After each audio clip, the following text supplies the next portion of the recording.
ஆண்டவராக இயேசு கிறிஸ்துவின் நாமத்தினாலே இந்த விடிலை தேடி நிகழ்ச்சிக்கு உங்களை வரவேற்கிறேன். அறிந்து கொள்வோம் ஆண்டவரை, தெரிந்து கொள்வோம் தேவனை என்கிற தலைப்பின் கீழே தேவனுடைய குணாதிசயங்களை பற்றி கற்றுக்கொண்டிருக்கிறோம். இன்றைக்கும் ஒரு குணாதிசயத்தை பற்றி படிக்க போகிறோம். அதிகமாக இதை நம்ம புல்பீட்டிலிருந்து கேட்டதில்லை, அதனால் இதை கொஞ்சம் நிதானமாக நான் உங்களுக்கு சொல்கிறேன். நீங்கள் கொஞ்சம் புரிந்து கொள்ள முயற்சி பண்ணுங்கள். நிச்சயமாக இதை நம்ம இந்த காரியத்தை கற்றுக்கொள்ளும் பொழுது தேவனை நம்ம பார்க்குற பார்வை ஒரு படி ரெவரன்ஸ் கூட இருக்கும்னு நான் நம்புகிறேன். பியூரிட்டன் காலத்தில் எல்லாம் இந்த சத்தியங்கள் ரொம்ப அடிப்படையான சத்தியங்களாக இருந்தது. அதாவது 15, 16 நூற்றாண்டுகளை நீங்கள் பார்க்கும் பொழுது இந்த சத்தியங்கள்லாம் தொடர்ந்து போதிக்கப்பட்ட சத்தியங்களாக இருந்தது. ஆனால் எனக்கு 20ஆவது நூற்றாண்டுகளில் பார்க்கும் பொழுது இந்த சத்தியங்கள்லாம் மறக்கப்பட்டு விட்டது, அல்லது மறைக்கப்பட்டு விட்டது, இல்லை மறந்தே போயிட்டுன்னு கூட சொல்லலாம். அதனால் இதை கொஞ்சம் நம்மளை திருப்பியும் அதை சீர்தூக்கி பார்ப்பதற்காக இதை குறித்து நம்ம பார்க்க போகிறோம். அதாவது God is in solitariness அப்படின்னு சொல்கிறோம். அதாவது solitariness அப்படின்னு சொல்கிறது தன்னை வேறுபடுத்தி காட்டுவது அல்லது தனிமையாக இருப்பது அப்படிங்கிற அர்த்தத்தில் வருது. நான் உங்களுக்கு சொல்ல உங்களுக்கு புரியும். அதாவது இன்னும் அது இப்படி சொல்லலாம் பார்த்துங்களேன்.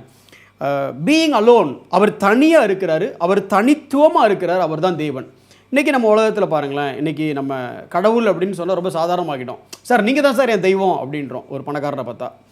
நம்ம ஊரில் கூட பெரிய பெரிய ஊழியக்காரங்களுக்கு ஆண்டவரை விட கொஞ்சம் அதிகப்படியான மரியாதையே கிடைக்குது. சரி, நம்ம அதை பற்றி பேசினா தப்பாக, நம்ம அதை சொல்ல வேண்டாம். பட் பேசிக்காக பார்த்தீங்கன்னா கிரிக்கெட் எடுத்துருங்க, கிரிக்கெட்டுக்குன்னு ஒரு காட் ஆஃப் கிரிக்கெட் அப்படிங்கிறான். சினிமாவை எடுத்துருங்க, கடவுளேங்கிறான் ஒருத்தனை பார்த்து. அதாவது எது தப்பு எது சரின்னு சொல்ல வரல, கடவுளை பற்றிய புரிதல் எவ்வளோ மகா மட்டமாகிடுச்சு பாருங்கள். எந்த மனிதரையும் குறிப்பிட்டு பேசலை, ஆனால் கடவுளை பற்றிய அறிவே அவ்வளோ குறைஞ்சி போயிடுச்சு. நீங்கள் தான் சார் என் தெய்வம் அப்படின்னு ஒருத்தர் காலில் டக்குன்னு விழுந்துடுறாங்க. ஆனால் தெய்வமும் மனிதனும் ஒன்றா இருக்க வாய்ப்பே இல்லை. மனிதன் தெய்வமாக ஆக முடியாது. அப்படி இருக்கும் பொழுது நாம் தெய்வத்தினுடைய குவாலிட்டியை கீழே இறக்கி கொண்டு வந்து எந்த லெவலுக்கு கொண்டு வந்துட்டோம்னா மனுஷ லெவலுக்கு கொண்டு வந்துட்டோம். கிறிஸ்தவங்களும் அது விதிவிலக்கு இல்லை. நம்மளும் பார்த்தீங்க அப்படின்னா தேவனுக்கு இணையாக தேவனுடைய ஊழியர்களை வைக்கக்கூடிய லெவலுக்கு நம்ம வந்துட்டோம். சரி, இதை கொஞ்சம் இந்த சாலிட்டரினஸ் அப்படின்னா என்னென்னு விளக்குறேன் பாருங்களேன்.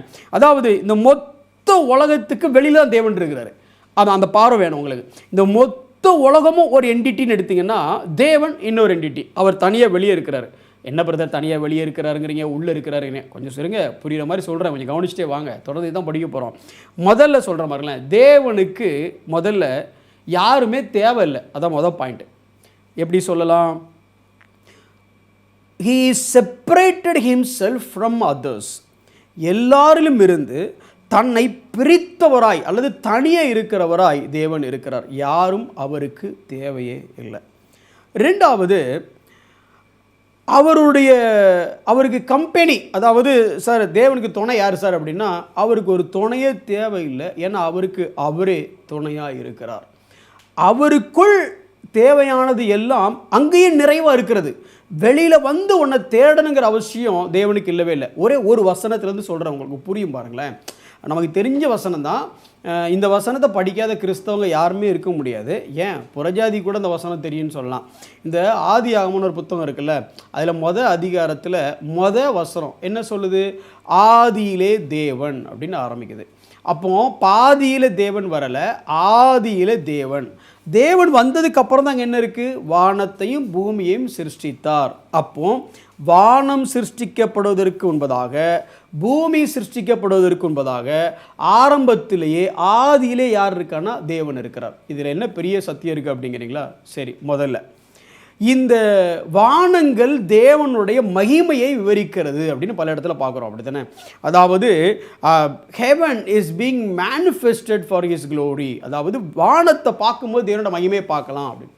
அப்போ வானமே இல்லாதப்போ தேவனுடைய மகிமை எங்கே பார்க்கலாம்? அது இப்படி மாற்றி சொல்லட்டுமா? வானமே இல்லைன்னா கூட பரவாயில்லை, அவருடைய மகிமை வெளிப்பட்டிருக்கிறது. சரி, ரெண்டாவது, பூமியை படைத்தார். தேவனுக்கு என்ன வேலை இருக்கும்? இப்போ பேசிக்காக இப்போ ஆண்டவருக்கு என்ன வேலை இருக்குன்னு நினைக்கிறீங்க? இப்போ நாங்கள் உட்காந்து பேசிகிட்டு இருக்கிறேன், என்னை பற்றி எனக்கு தேவையான காரியங்களை பார்க்குற வேலையில் இருப்பார். இல்லை இதை எடிட் பண்ணுறாங்க, ரெக்கார்ட் பண்ணுறாங்க, இவங்களுக்கு தேவையான வேலையை பார்த்துட்ருப்பார். உங்களுக்கு தேவையான வேலையை பார்த்துட்ருப்பார். சூரியன் கரெக்டாக உதிக்கணும், சூரியன் கரெக்டாக மறையணும், ஆக்சிஜன் வேணும், இது போக உங்களோட ப்ரேயர் ரிக்வெஸ்ட் அப்படின்னு இந்த உலகத்திலே இந்த பிஸியஸ்ட் பர்சன் அப்படின்னா காட் அப்படின்னு சொல்லலாம். இன்றைக்கி ஆண்டவருக்கு பயங்கர வேலை. புரியறதுக்காக சொல்கிறேன், நீங்கள் வந்து அதை வேறு மாதிரி எடுத்து போயிடாதீங்க. ஆண்டவர் நம்மளை கவனிக்கிறார்ல. நம்ம கூட சொல்லுவோம்ல, அவர் என்ன சொல்கிறது, என் தலை மயிரை கூட எண்ணி வச்சுருக்காரு பாருங்கள். சில பேருக்கு டைம் கம்மியாக இருக்கும், சில பேருக்கு டைம் அதிகமாகுது இருக்கிற அளவு பொறுத்து. எதுக்குன்னா அந்த மைனூட் பார்ட்டிகளோட தெரிஞ்சு வச்சு, அப்போ அவ்வளோ பிஸியாக இருப்பார். இப்போ பூமி இருக்கிறதுனால தான் அவ்வளோ பிஸியாக இருந்திருப்பார். பூமியை படைக்கிறதுக்கு முன்னே நேரமே போயிருக்காதுல்ல, அவருக்கு போர் அடிச்சிருக்கும் இல்லை. he was engaging in himself. அவருக்கு இந்த பூமியெல்லாம் வச்சிருந்து தான் நேரம் போகணும்னு இல்லை, அவருக்கு அவரே போதுமானவர். மகிமையை காட்டுவதற்கு வானங்கள் இல்லை என்றாலும் அவர் போதுமானவர், அவருக்கு அவரே போதுமானவர். அவரை பிஸியாக வச்சுக்கிறதுக்கு பூமியே இல்லைனாலும் அவருக்கு அவரே போதுமானவர். கொஞ்சம் யோசிச்சு பாருங்கள், ஆதியில் அவர் மட்டும்தான் இருந்தார், தேவதூதர்கள்லாம் இல்லை. அப்போ தேவதூதர்களுடைய துதிகள்லாம் அப்போ இல்லை. ஐயோ யாருமே என்னை துதிக்கலையே, எனக்கு ரொம்ப சேடாக இருக்கு, இல்லை, அது அவருக்கு தேவையே இல்லை. ஏன்னா அவருக்கு அவரே போதுமானவர். அதையும் தாண்டி பாருங்களேன், இன்றைக்கு நம்ம எபிரேயரில் வாசிக்கும் பொழுது he is upholding the universe by his word அப்படின்னு இருக்குது. அவருடைய வார்த்தையினால் சர்வத்தையும் தாங்குகிறார். அப்போ இந்த யூனிவர்ஸே இல்லை, அப்போ தாங்கிறதுக்கு வார்த்தையே சொல்ல வேண்டிய அவசியமே இல்லை. அப்போ என்னாச்சு, போர் அடிச்சுது அவருக்கு? இல்லைங்க, அவர் இருந்தார். வானம் இல்லாமல் இருக்கும்போது இருந்தார், பூமி இல்லாமல் இருக்கும்போது இருந்தார், தூதர்கள் இல்லாமல் இருக்கும்போது இருந்தார், இந்த அகிலம் யூனிவர்ஸ் இல்லாமல் இருக்கும்போது இருந்தார். எவ்வளோ காலம் இருந்தார்? ஒரு 10-15 நாள் இருந்தார். இல்லைங்க, நித்தியமாக அவர் இருந்தார். ஏன்னா he is everlasting. அது இப்படி சொல்லும் ஆங்கிலத்தில், there was nothing, not one but God. இந்த முழு உலகம் கற்பனோட பண்ணி பார்க்க முடியாது, பூமி இல்லை, கேலக்ஸி, அதாவது அண்ட சராசரத்துலையும் ஒன்றுமே இல்லை, ஆண்டவர் மட்டும் இருந்தார். அப்போ அவருக்கு போர் அடிக்கலை, அவருக்கு தேவையானதை யாரும் கொடுக்கறதுக்கு இல்லையேங்கிற வருத்தம் இல்லை. ஏன்னா அவருக்கு அவரே போதுமானவராய் இருந்தார். அவருக்கு வெளியிலேருந்து யாரும் ஹெல்ப் பண்ண வேண்டிய அவசியம் இல்லை, வெளியிலேருந்து ஏதோ கொடுத்து சப்போர்ட் பண்ணாதான் அவர் இருப்பாருங்கிற அவசியம் இல்லை. He is a self sustain God and self sufficient God. அவருக்கு அவர் மாத்திரமே போதும், அவருக்கு அவரே திருப்தி. அப்படின்னா அவரை தாண்டி வெளியில் ஒரு விஷயம் அவருக்கு அவசியப்படவே இல்லை. இன்னும் கொஞ்சம் மாற்றி சொல்லட்டுமா, அதை வானத்தை அவர் அவருக்காக படைக்கலை, உங்களுக்காக தான் படைத்தார். பூமியை அவர் அவருக்காக படைக்கலை, ஏன்னா அவருக்கு அது தேவையே இல்லை, உங்களுக்காக தான் படைத்தார். இந்த உலகத்தில் இருக்கிற எல்லா காரியத்தையும் அவர் அவருக்காக படைக்கலை, அவர் உங்களுக்காக தான் படைத்தார். இன்னும் சொல்லப்போனால் அவருக்கு இது எதுவுமே தேவையில்லை, ஆனால் எல்லாத்தையும் யாருக்காக படைச்சார்னா உங்களுக்காகவும் எனக்காகவும் படைத்தார். அப்போ எப்பேற்பட்ட தேவன், அந்த உணர்வு நமக்கு வேணும். இன்னும் கொஞ்சம் யோசித்து பார்த்தோன்னு வச்சுடுங்களேன், he is an independent God. அவர் யாரையும் சார்ந்தே இல்லை. அதாவது இந்த காலேஜில் சொல்லுவாங்கள்ல, அட்டானமஸ் காலேஜ் அப்படின்னு சொல்லுவாங்கள்ல, தன்னாட்சி கல்லூரி அப்படின்னு சொல்லுவாங்க. அவங்களே முடிவு எடுத்துக்கலாம், அவங்களே எல்லாத்தையும் பார்த்துக்கலாம், அவங்களுக்கு வேறு எந்த யூனிவர்சிட்டியோட ஹெல்ப்பும் தேவையில்லை, வேறு எந்த வெளியிலேருந்து எந்த சப்போர்ட்டும் தேவையில்லை. அதே மாதிரி காட் வாஸ் ஆட்டோனமஸ். அவர் தன்னிச்சையாக செயல்படுகிறவர். அவருக்கு நீங்கள் தேவையில்லை, அவருக்கு உலகம் தேவையில்லை, அவருக்கு யாருமே தேவையில்லை. அப்படி தனியாக இருக்கக்கூடிய அவர் தான் உங்களை படைச்சார், உங்களை நேசித்தார். இன்னும் அதையும் தாண்டி சொல்லப்போனால் அவருக்கு அவரே போதுமானவர், திருப்தியானவர். சரி, உங்களுக்கு இந்த கான்செப்ட் புரிஞ்சிருக்கும்னு நினைக்கிறேன். இப்போ அதுக்கு அடுத்த லெவலுக்கு சொல்கிறேன் பாருங்களேன். எபேசியர் 1:11 நான் வாசிக்கிறேன். எபேசியர் 1:11. மேலும் கிறிஸ்துவின் மேல் முன்னே நம்பிக்கையாக இருந்த நாங்கள், இது யார்? பவுல் எழுதுகிறாரு, எபேசு சபைக்கு எழுதுகிறாரு. பேசிக் அப்படி வச்சுக்கலாமா, அப்போஸ்தலர்களின் காலகட்டம் அப்படின்னு வச்சுக்கலாம். முன்னே நம்பிக்கையாக இருந்த நாங்கள், நான் பவுல் எழுதலை, நாங்கள் எழுதுகிறார் தான் சொல்கிறேன். நாங்கள் அவருடைய மகிமைக்கு புகழ்ச்சியாக இருக்கும்படிக்கு. நாங்கள் எதுக்கு இருக்கிறோம் அப்படின்னா, நாங்கள் எதுக்கு தேர்ந்தெடுக்கப்பட்டிருக்கிறோம் அப்படின்னா, எதுக்கு எங்களை தேவன் தேர்ந்தெடுக்கிறார் அப்படின்னா, எங்களுடைய வாழ்க்கைக்காக அல்ல, அவருடைய மகிமையின் புகழ்ச்சியாக இருக்கும்படிக்கு. 12ஆம் வசனம், தமது சித்தத்தின் ஆலோசனைக்கு தக்கதாக. ஏன் ஆலோசனையின்படி இல்லை, அவர் ஆலோசனைக்கு தக்கதாக எல்லாவற்றையும் நடப்பிக்கிற. ஏன் ஆலோசனைப்படி இல்லை, அவர் ஆலோசனைப்படி அவர் எல்லாவற்றையும் நடப்பிக்கிறார். யாருடைய தீர்மானத்தின்படி? அவருடைய தீர்மானத்தின்படி. நாங்கள் அதுக்கு தான் முன்குறிக்கப்பட்டிருக்கிறோம். ரொம்ப சிம்பிள். நாங்கள் ஏன் ரட்சிக்கப்பட்டோம், நாங்கள் ஏன் ஆண்டவர் பிள்ளையானோம், வீடு வாசல் வசதியோடு நல்லா நாங்கள் வாழ்வதற்கு அப்படின்னு பவுல் சொல்லலை. தப்பாக நினச்சிக்காதீங்க, நான் பவுல் சொன்னதான் சொல்கிறேன்.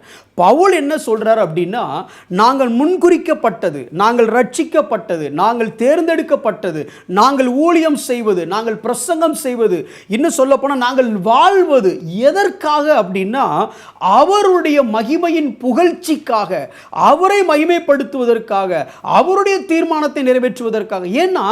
ஏன்னா அவருக்கு அவசியமே இல்லை, நான் இல்லாமலே அவருடைய மகிமை இருக்குது, நான் இல்லாமலே அவருடைய மகிமைக்கு புகழ்ச்சி இருக்குது. ஆனாலும் என்னை தேர்ந்தெடுத்தார் பார்த்தீங்களா, ஆனாலும் என்னை ஊழியத்துக்கு அழைத்தாரா, என்னை ரட்சித்தாரா.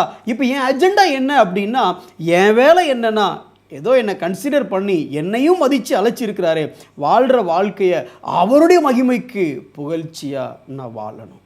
இன்றைக்கி இப்படிப்பட்ட பிரசங்கத்தை நம்ம கேட்குறோமா? இப்போ நாமளே எதுக்கு ஆண்டவர்கிட்ட வரோம்? இப்போ நீங்களே நாம எல்லாத்தையும் சேர்த்து சொல்கிறேன். இன்றைக்கி சபையை எடுத்துக்கிடுங்க. நம்ம கர்த்தரை தேடி வரதை எதுக்கு தேடி வர தெரியுமா? நமக்கு புகழ்ச்சியாக, நமக்கு பிரயோஜனம் அதை நடக்கும்படியாக. ஆனால் அன்றைக்கி அப்போ சொல்கிற மனநிலைமை எப்படி இருந்துச்சுன்னா, நான் அவருக்கு தேவையே இல்லை சார், வானம் தேவையில்லை, பூமி தேவையில்லை, தூதர்கள் தேவையில்லை, இன்னும் சொல்லப்போனால் எதுவுமே தேவையில்லை, அவருக்கு அவரே போதுமானவர். அப்படி இருக்கும் பொழுது அப்படிப்பட்ட தேவன் என்ன மேலே நான் அவருக்கு அவசியமே படலை, ஆனால் என்னை கூப்பிட்டு வாடா புஷ்பராஜ் ஒரு வேலையை செய்யடான்னா, ஆஹா எனக்கு எவ்வளோ ஒரு வாய்ப்பு கிடச்சிருக்கு, வாழ்கிற வாழ்க்கை அவருடைய மகிமைக்கின் புகழ்ச்சியாக நான் வாழணும். அப்படி ஒரு மனநிலைமை நமக்குள்ள இருக்குதா? God is in his solitariness. அவருக்கு ரொம்ப நம்ம ஒரு பாஷையில் சொல்ல பச்சையாக சொல்லணும்னா, நீங்களும் நானும் அவருக்கு துளி அளவோட தேவையே இல்லைங்க. தேவையே இல்லாமல் அவரால் போதுமானவராக இருக்க முடியும். அப்படித்தான் இருந்தார். அப்படிப்பட்டவர் உங்களை என்னை தேர்ந்தெடுக்கும் பொழுது நம்ம எப்படி வாழணும்? ஒரே ஒரு காரியத்தை மட்டும் சொல்லிட்டு முடிக்கிறேன் பாருங்களேன். Looking for his pleasure or அவர் ப்ளஷர். நம்ம எப்படி நினைக்கிறோம் அப்படின்னா, எப்படியாவது நான் சந்தோஷமாக இருக்கிறதுக்கு என்ன செய்யலாம் ஆண்டவரே, நீங்கள் எனக்கு என்ன செய்வீங்க ஆண்டவரே, இப்படி யோசிச்சு பாருங்களேன். எந்த தேவையுமே இல்லாத ஒருத்தர் என்னை தேர்ந்தெடுத்திருக்கிறார, கிடைச்சிருக்கிற ஆப்பர்ச்சுனிட்டியை பயன்படுத்தி அவரை கொஞ்சம் சந்தோஷப்படுத்தினா எவ்வளோ பெரிய பாக்கியம் இல்லை? அவருக்கு நான் வந்தால் சந்தோஷப்படணும்னு அவசியம் இல்லை, he is sufficient himself. But எனக்கு ஒரு ஆப்பர்ச்சுனிட்டி கிடச்சிருக்குல்ல, ஏதாவது நான் செஞ்சு அவருக்கு கொஞ்சம் pleasure, for his pleasure, for his will, அவரை சந்தோஷப்படுத்தக்கூடிய ஒரு வாய்ப்பு எனக்கு கிடைச்சா, அதுதான் இந்த உலக வாழ்க்கை. அப்படி ஒரு வாய்ப்பு உங்களுக்கு எனக்கும் கிடச்சிருக்கு. அதுக்காக வாழ்வோம். கண்களை மூடி நாம் ஜெபிப்போம். அன்புள்ள ஆண்டவரே, யூ ஆர் இன் யுவர் சாலிட்டரினஸ். ஆண்டவரே, நீங்கள் எந்த தேவையும் எந்த எக்ஸ்டர்னல் நீடும் இல்லாமல் நீங்களே போதுமானவராக இருக்கும் பொழுது, உங்களுக்கு நாங்கள் தேவையே இல்லாத போது எங்களை கூப்பிட்டு எங்களை அழைச்சி எங்களுக்கு ஒரு பொறுப்பை கொடுத்து ரட்சிப்பை கொடுத்து இந்த ஜீவியத்தை கொடுத்துருக்கிறீங்க ஆண்டவரே. இதை நாங்கள் எங்களுக்காக வாழாமல் இப்பேற்பட்ட வாய்ப்பு கொடுத்த அந்த தேவனுடைய மகிமைக்கு புகழ்ச்சியாக நாங்கள் வாழ்ந்து விட எங்களுக்கு நீர் அனுக்கிரகம் செய்யும். இயேசுவின் நாமத்தில் பிதாவே, ஆமென்.